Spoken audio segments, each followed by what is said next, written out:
Welcome Dhruvians to our Dhruv Academic channel. Please like and subscribe this channel for more wonderful videos. So, today we're going to start with a ninth class topic titled as People as Resource. So, I think you all are ready with me. So, let's begin. Very interesting topic. The title says People as Resource. People. The term people means the population of the country. Okay, so we can say there are some positive and some negative aspects of the huge population of any country. Presently, we can say India has 1.380 billion population, and I think it's a very big size. There are some positive aspects and some negative sides of the large population. If I will ask from you, what are some positive aspects of the large population? You have to think a lot and finally your answer like little bit delay in the answer. But if I will ask you what are some negative aspects of the large population or negative sides of the large population, definitely you will give me the answer. Ma'am, first is the food supply. Yes. So here are some points in front of you we can discuss. First is the food. Definitely, if India has or any country has the large population, very huge population, the food matters a lot. Many times we are reading in the newspapers also that people are dying due to malnutrition, due to lack of food supply. So very important factor. It's the food. Second is the land, or you can say shelter or houses. More people, we need more houses. Third is the education. Definitely we need more schools, colleges, universities for the large number of people in India. The next is the employment facilities. Yes, more job vacancies for the large number of people. And the last but not the least, very important is the medical facility. Definitely we have to provide the lots of doctors, nurses, hospitals to the large number of people. So these are some negative sides of the large population. Okay, now we will come to the next topic. But before starting the topic, definitely in this chapter, we're going to learn about the positive sides of the large population. So let's begin where we are assuming people. We are assuming people as resource. What we are assuming? People as resource. But before starting the chapter, we have to discuss about some important terms. First term is, students, the asset. Asset means a useful or a valuable person, a thing or a quality. A very important point to be noted, useful, valuable. Useful and valuable. Second term is the liability, the state of being responsible for something. It's a responsibility, definitely. Now we can take the example, very simple example, as you are having the photos in the PPT also. There is a farmer, and the farmer wife is there, a small baby, and a boy is there, or a farmer's son is there, you can say. Okay, now the farmer's son is the asset for the farmer because he is quite big. He is helping the farmer in farming, and the wife and the small daughter is the liability for the farmer because they both are the responsibility for the farmer. Emotionally, we can say all the people like the wife, the daughter, and the son, all are the liability for the farmer, the responsibility. But economically, we can say the son is the asset for the farmer, and wife and the small daughter is the liability for the farmer. Next example, we can have a look. Just the knowledge, the books that you are reading, the knowledge that you are getting is the asset for you, because more and more knowledge that you will get, you will become definitely a successful person in life. So knowledge that you are getting, the books that you are reading is definitely the asset for you. So I hope you have understood the difference between the asset and the liability, and it's very important. You just have a look again.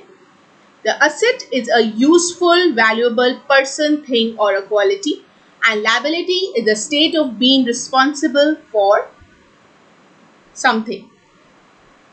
So in this chapter, people as resource, as titled, we're going to study that population, that any country's population is the asset for the country and it's not the liability. I'm repeating it again. People, they are the asset for the country. They are not the liability for any country. Okay, let's go to the next slide. Here it's written, it's almost the first point, population is an asset and not a liability. As already we have discussed this thing. So, first of all, we will discuss there are some requirements, or you can say there are 4 requirements of production activity. First is, if any type of production is there, we need 4 things. First is the land. Yes, the natural resources we need. Second is the labor for the production. Third is the physical capital, the money part. And the fourth, which is very important, is the human capital. So, what is human capital? First of all, we have to discuss what is human capital. I will tell you.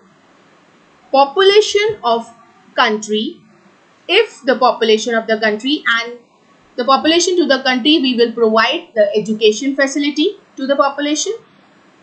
If training and medical care we can provide to the population in a fantastic way, then it converts into the human capital. It's written here, human capital is the stock of skills and productive knowledge embodied in public. Embodied means to become the part of the body. And education, training, medical that we are giving to the population, these all are the investments. These all are the investments. So, population plus the investments is equal to, we can say, the human capital. It's very, very easy. You can learn it also. Population plus investment. Investment means in the form of education, training and medical care that we are giving to our country's population, to our country's people, is the investment, and which leads to the human capital. And what is human capital? Is the stock of skill and productive knowledge embodied in public. Okay, let's continue with the next slide. People as resource. Here we have discussed the people word, and what is resource? Resources are the available asset.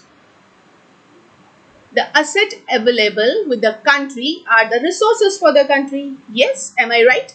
So people as resource is a way of referring to a country's working people. Here it is very important word, working people, in terms of their existing productive skills and ability. Yes, the people who are able, who are productive, who are working, who are giving 100% to the country are the resource for the country, are the asset for the country. I'm not talking about the people or the person who is not working, who is not responsible, who is having many bad qualities, but who is not giving anything to the country. He is not the asset for the country. The people who are working, who are giving 100% productive skills and ability to the country are the resource for the country. So we have many resources with us. For example, we have natural resources, we have renewable resources, non-renewable resources. Some of the renewable resources you have already learned in the science chapters. Non-renewable resources you have learned. In same manner, we have human resource, and right now we are studying about the human resource.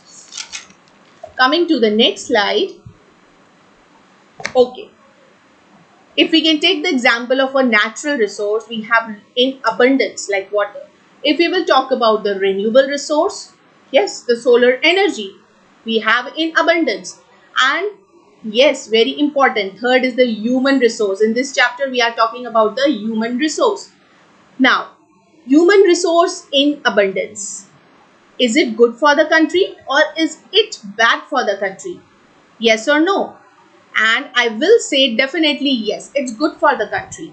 If we have people who are working, who are able, who are productive, so these type of people we can say are the resource, are the asset for the country, who are giving something to the country. They are country's asset. So we can say that human resource, the human resource is more beneficial than the natural resource and the renewable resource. If we will compare the human resource to the natural resource and the renewable resource, definitely human resource is more and more beneficial. I hope you have understood the importance of human resource. Take one example, it's there in the PPT also. Green Revolution example. You know all about the Green Revolution. In Green Revolution, farmers got training of new methods, new techniques, new farming techniques, and the result is, you all know, it turns into Green Revolution. It leads to increased output in scarce land resources. Resources that the farmers are having are very less. But when they have given the training, the new methods, the innovations, it leads to large output. So, it's due to training, education to the farmers, and it leads to the green revolution. It's a big example of human resource. The other example, we can say the IT sector of India. Now it's developing too much these days, and due to the training, education given to the employees. When now it's written human capital formation in the last, it's very important definition for you. When the existing human resource is further developed by becoming more and more educated and healthy, we call it human capital formation. Whatever we are having the human resource in the country, the population in the country, if they are educated, if the education can be provided to them, if they are healthy, we call it human capital formation. It's a very, very important topic for you in the ninth standard, and I think it's very easy to understand. Means the people are considered as a resource. It's not a liability for the country. I hope you all have understood the chapter, and please like and subscribe this channel for more and more wonderful videos. Thank you and have a good day.